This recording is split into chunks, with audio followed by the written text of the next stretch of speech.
నమస్తే, welcome to Telugu రాజ్యం. ప్రస్తుతం మనతో పాటున్నారు సినీ క్రిటిక్ దాసరి విజ్ఞాన్ గారు ఉన్నారు. నమస్తే. నమస్తే. దాసరి విజ్ఞాన్ గారు, ముఖ్యంగా ఎన్టీఆర్ అదేవిధంగా ప్రశాంత్ నీల్ మధ్య మనస్పర్ధలు వచ్చాయని చెప్పేసి వార్తలు వస్తుంది పరిస్థితి. అదేవిధంగా డ్రాగన్ షూట్ కూడా బ్రేక్ పడిందని చెప్పేసి కూడా వార్తలు వస్తున్నాయి.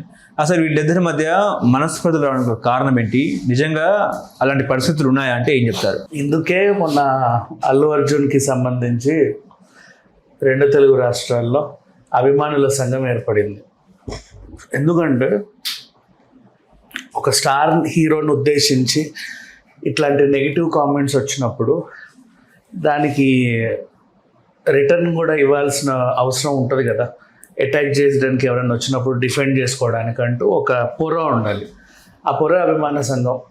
ఆల్రెడీ ఎన్టీఆర్ గారి మీద లాస్ట్ టైం వాడెవడో ఏదో అన్నందుకు వీళ్ళందరూ వెళ్ళి ప్రెస్ క్లబ్లో మాట్లాడి కౌంటర్ ఇచ్చారు గట్టిగా. ఇప్పుడు మళ్ళీ ఈ సినిమాని ఫస్ట్ నుంచే నెగిటివ్ చేయడం. ప్రశాంత్ నీల్కి ఎన్టీఆర్కి పెద్ద గొడవ. ఈ సినిమా ఆగిపోయిందా? వీళ్ళు ఆల్రెడీ నెక్స్ట్ నవంబర్కి వస్తున్నట్టు నవంబర్ 20 సమ్ డేట్ ప్రకటించేశారు ఆల్రెడీ, రిలీజ్ డేట్. అండ్ చాలా సిజీ వర్క్ ఉంటుంది. ప్రశాంత్ నీల్తో ఎన్టీఆర్ అదే పనిగా ఒక జిమ్ వీడియో రిలీజ్ అయింది, బాడీని మొత్తం మేకవర్ చేసుకొని. ఈ సినిమా కోసమే కష్టపడ్డాడు, సన్నపడ్డాడు. బ్రూస్లీ బాడీ ఎలా ఉంటుందో అలా రావడానికి ట్రై చేశాడు. డ్రాగన్ కంప్లీట్ కొంచెం చైనీస్. వీళ్ళు కొత్త ఏరియాలు సృష్టిస్తారు. ఇప్పుడు సలార్లో కూడా ఆ ఏరియా ఈ దేశానికి ఇంకో దేశానికి మధ్యలో ఉండేలాగా ఉంటుంది. ఆ ఏరియా ఏదైతే ఉందో సేమ్ అలాగే ఇక్కడ నేను అనుకుంటున్నా ఏ చైనీస్ బార్డర్ తగిలేలాగా కొంచెం ఏరియా ఇటు కొంచెం ఏరియా ఇటు ఉండేలాగా ఒక కొత్త ఏరియా సృష్టించి అక్కడికి పరకాయ ప్రవేశం చేసి ఆ ఏరియాకి తీసుకెళ్ళి మనల్ని, అదే డార్క్ షేడ్లే ఈయనకి ఎప్పుడు ఉండేదే కదా. సో అట్లా తీస్తారేమో అని మనం అనుకుంటున్నాం. దీనికి ఆల్రెడీ షూటింగ్ బాగానే జరుగుతూ ఉంది. బోల్డ్ ఎంతమంది జూనియర్ ఆర్టిస్టులతో రామోజీ ఫిలిం సిటీలో అప్పుడప్పుడు జరుగుతూనే ఉంది. ఏదైనా సినిమా ఆగిపోయిందట అనే వార్తలు వచ్చే ముందు ఒకసారి వెళ్ళి చాలా సింపుల్ జూనియర్ ఆర్టిస్ట్ యూనియన్ ఉంటుందిగా ఇంద్రనగర్ గడ్డ పైన కనుక్కోండి, last Prashanth Neel Dragon shooting ఎప్పుడు చేశారు అని. మొన్నే వెళ్ళొచ్చామన్నా అంటారు. మరి ఇప్పుడు ఎందుకు వెళ్ళలేదంటే ఆ షెడ్యూల్ అయిపోయింది. నెక్స్ట్ షెడ్యూల్ ఇంకో రోజు ఉంటుంది.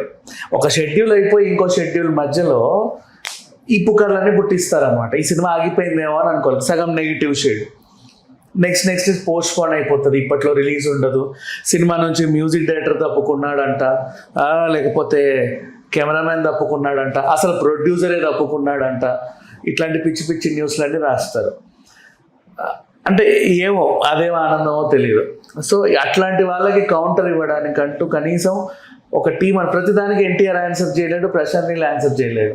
లేదు మా ఇద్దరి మధ్యలో గొడవలను వాళ్ళు చెప్పాల్సిన అవసరం కూడా లేదు. వై? బికాస్ వీళ్ళకి అటెన్షన్ ఇచ్చినట్టు ఉంటుంది ప్రతి చిన్న విషయాన్ని. వాడు ఎవడో ఆకు ఒక్కగా రాశాడు కదా అని చెప్పి అందరూ ఊకదంపుడు వార్తలు వేసేసారు. మహామహా సైట్స్ కూడా రాశాయి, పెద్ద పెద్ద సైట్లు కూడా రాశాయి. అంతా ఇది హాఫ్ నాలెడ్జ్తో మిడిమిడి జ్ఞానంతో రాసినటువంటి ఆర్టికల్ ఇది. యాక్చువల్లీ వాళ్ళిద్దరి మధ్యలో ఏం కూడా లేదు, చాలా బ్రహ్మాండంగా ఉన్నారు, హ్యాపీగా ఉన్నారు. ప్రశాంత్ నీల్, రిషబ్ శెట్టి, జూనియర్ ఎన్టీఆర్. అంటే ఎందుకు రిషబ్ శెట్టి పేరు తెచ్చంటే కన్నడ వాళ్ళతో ఎన్టీఆర్కి చాలా దగ్గర సంబంధం ఉంది. వాళ్ళ అమ్మకి సంబంధించిన మూలాలు కూడా అక్కడ ఉన్నాయి. మంచి ఫ్రెండ్షిప్. చాలా కాలం తర్వాత ఒక మంచి డైరెక్టర్తో ఎన్టీఆర్ వస్తున్నాడు. ఈ సినిమా దేవర కంటే నెక్స్ట్ లెవెల్లో ఉంటుంది.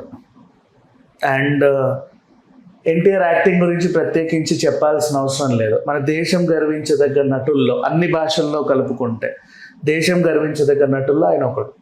సో ఈ సినిమా ఖచ్చితంగా ఉంటుంది. వీళ్ళ మధ్యలో గొడవలు ఏం లేవు. ఎవడెవడు ఎందుకు రాస్తున్నాడో తెలియదు. ఆ మిడిమిడి జ్ఞానంతో సినిమా చాలా బాగా వస్తుంది.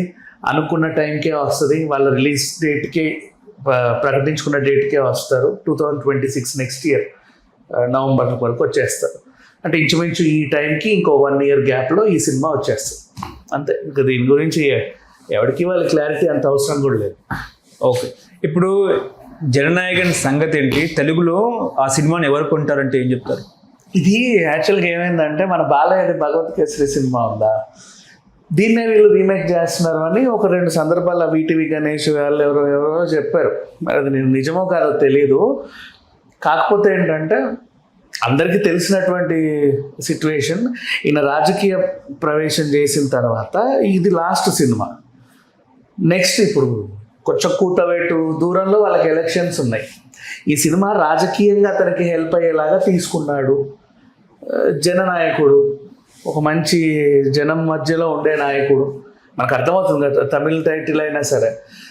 సో అట్లా తన కోసం తీసుకున్నాడు అనేది ఒక న్యూస్. ఇక తెలుగులో ఎవరు కొంటారు అంటే ఈయన వారసుడు టైంలో దిల్ రాజు దాన్ని రిలీజ్ చేసినప్పుడు పెద్ద వివాదం జరిగింది. తెలుగు సినిమాలకి తక్కువ చూపు చూస్తూ ఇక్కడ ఎక్కువ ఇది చేస్తున్నారు, అందరినీ ఈక్వల్గా చూడాలి, తెలుగు వాళ్ళకి ఎక్కువ ప్రయారిటీ ఇవ్వాలి సంక్రాంతి సినిమాల టైంలో, మిగతా వాటికి కూడా ప్రయారిటీ ఇవ్వండి కానీ కొంచెం తక్కువ వీటికంటే అని ఒక పెట్టుకున్నారు వీళ్ళు. ఇప్పుడు జననాయకన్ పెద్ద సినిమా, ఆయనకు చాలా హెల్ప్ఫుల్ అయ్యేటువంటి సినిమా పొంగల్కే వస్తుంది. పొంగల్కి వచ్చినప్పుడు ఆయనకు కొంచెం మైలేజ్ ఉండాలంటే ఇటు అటు అన్నిట్లోనూ నడవాలి.